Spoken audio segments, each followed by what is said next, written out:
রেগে গেলে কিছু কিছু মানুষ একদম চুপ হয়ে যায়, একদমই চুপ।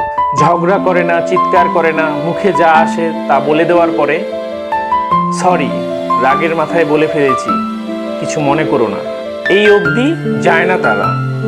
বরঞ্চ রাগ কমানোর জন্য একটা নির্দিষ্ট দূরত্ব বজায় রাখে, নীরব থাকে, নিজের ভেতরের আগুনটা নিভে যাওয়া পর্যন্ত অপেক্ষা করে, নিজেই নিজেকে শান্ত করে, নিজেই নিজেকে বোঝায়, আবার ফিরে আসে। তারপর আবার ফিরে আসে কেন বলুন তো?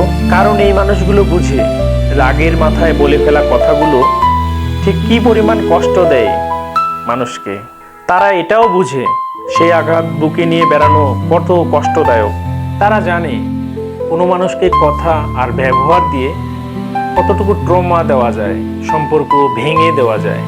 তারা জানে একবার ভেঙে ফেলা সম্পর্ক হাজারবার সরি বলেও আর জোড়া লাগানো যায় না। তাই রাগের মাথায় থাকা সেন্সেবল মানুষটার খারাপ লাগবে এই অনুভূতি ফিল হওয়া এতটা সহজ নয়।